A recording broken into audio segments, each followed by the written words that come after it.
तो दोस्तों axis bank ने अपने क्वार्टर फोर के नंबर को डिस्क्लोज कर दिया है। तो चलिए देखते हैं क्या है क्वार्टर फोर के नंबर्स के अंदर। डाटाबेस के यहाँ पे क्रोस में है।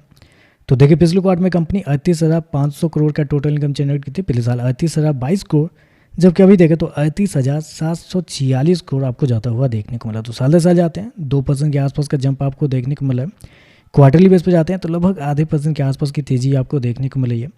इंटरेस्ट इनकम की बात कर लेते हैं तो देखिए पिछले क्वार्टर में 32,274 करोड़ जनरेट किए थे। पिछले साल 31,242 करोड़, जबकि अभी देखें तो बढ़ के 32,724 करोड़ आपको देखने को मिला। इंटरेस्ट इनकम देखते हैं तो टोटल इनकम से बेहतर आपको देखने को मिला है, क्योंकि साल दर साल 5% के आसपास का जंप है, जबकि क्वार्टरली बेस पे लगभग 1.5% के आसपास की तेजी आपको देखने को मिली है।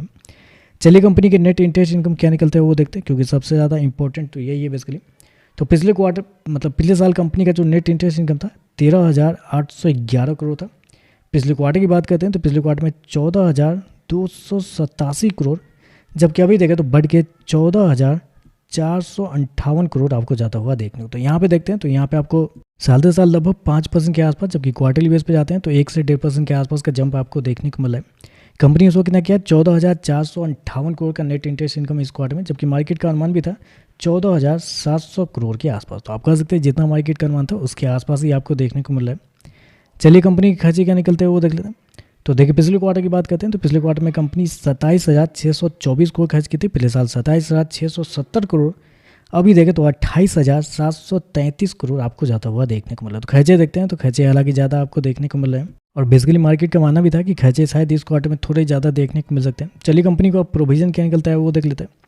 तो देखिए पिछले क्वार्टर में कंपनी 2,245 करोड़ प्रोविजन के रूप में गवाए थे। पिछले साल 1,360 करोड़, अभी देखें तो बढ़ के 3,522 करोड़ आपको ज़्यादा हुआ देखने को। तो प्रोविजन देखते हैं, प्रोविजन के अंदर एक बड़ा जंप आपको देखने को मिला है। लगभग 3 गुना कंपनी का प्रोविजन साल दर साल देखने को मिला है, जबकि क्वार्टरली बेस पे जाते हैं यहाँ पे लगभग 55% के आसपास का जंप है। तो प्रोविजन देखते हैं, प्रोविजन बहुत ही ज़्यादा इस क्वार्टर में देखने को मिला है।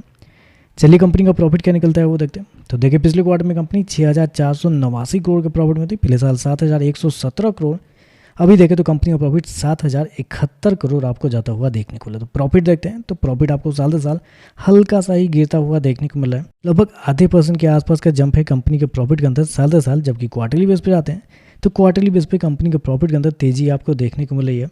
लगभग 9% के आसपास का जंप है। तो कंपनी का प्रॉफिट देखते हैं, प्रॉफिट बढ़ते हुए देखने को मिले। तो आप कहेंगे ऐसे कैसे हो गया, प्रॉफिट कैसे बढ़ रहा है? अगर कंपनी के खर्चे ज़्यादा हैं, प्रोविजन हद से ज़्यादा है, तो कंपनी का प्रॉफिट कैसे बढ़ रहा है? प्रॉफिट के अंदर बड़ी गिरावट होनी चाहिए, बिल्कुल होनी चाहिए थी। बचाया किसने है? तो बचाया है कंपनी के टैक्स ने। टैक्स देखें तो इस क्वार्टर में कंपनी को 580 करोड़ टैक्स रिटर्न हुए हैं, मतलब टैक्स लगे नहीं है इस क्वार्टर में, कंपनी को टैक्स वापस मिले। 580 करोड़ टैक्स रिफंड के नाम पे आप कह सकते हैं कंपनी को मिले हैं, जबकि पिछले साल 2,275 करोड़ कंपनी पे किए थे, अब पिछले क्वार्टर में 2,140 करोड़। तो टैक्स की वजह से ही कंपनी का प्रॉफिट आपको बचता हुआ देखने को मिला है, क्योंकि टैक्स से पहले का प्रॉफिट देखने के लिए जाते हैं तो 9,393 करोड़ से गिर के 6,491 करोड़ आपको जाता हुआ देखने को। तो यहाँ पे देखते हैं बड़ी गिरावट कंपनी के प्रॉफिट के अंदर देखने को मिले। 30 से 32% के आसपास की गिरावट है, जबकि क्वार्टरली बेस पे जाते हैं तो 8,600 करोड़ से गिर के 6,500 करोड़ देखने को मिले। तो प्रॉफिट के अंदर एक बड़ी गिरावट है, टैक्स की वजह से कंपनी का प्रॉफिट आपको बचता हुआ देखने को मिल रहा है। हालांकि मार्केट एस्टिमेट से बेहतर है कंपनी का प्रॉफिट, क्योंकि मार्केट का जो अनुमान था वो था लगभग 6,800 करोड़ से लेके 6,850 करोड़ से लेकर 6,940 करोड़ के बीच में मार्केट का अनुमान था कंपनी के प्रॉफिट को लेकर। तो प्रॉफिट बेहतर देखने को मिले मार्केट के अनुमान से, लेकिन बेहतर है टैक्स की वजह से, जो कि टैक्स मार्केट इंक्लूड नहीं करता है बेसिकली। ईपीएस मतलब एनपीए की बात कर लेते हैं तो देखिए ग्रोस एनपीए पिछले साल 1.28 था, अभी देखें तो 1.23 है, जबकि पिछले क्वार्टर में 1.40 के आसपास, जबकि मार्केट का अनुमान था 1.36 के आसपास। तो ग्रोस एनपीए मार्केट एस्टिमेट से बेहतर है।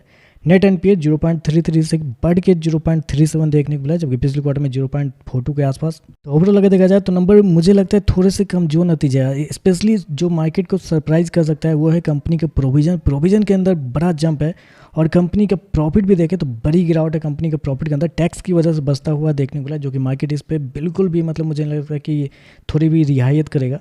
नंबर मुझे लगता है थोड़े से कमजोर साइड पे आपको देखने को मिला। Share already all time high पे ही चला है, ऐसा नहीं कि शेयर मतलब बहुत अच्छा खासा 20-30% गिरा हुआ है, ऑल टाइम हाई के आसपास ही आपको शेयर आपको ट्रेड करता हुआ देखने को मिला। तो देखते हैं मार्केट कैसे ये करता है। ओवरऑल लगे तो मुझे लगता है थोड़े से कमजोर नतीजे देखने को मिले।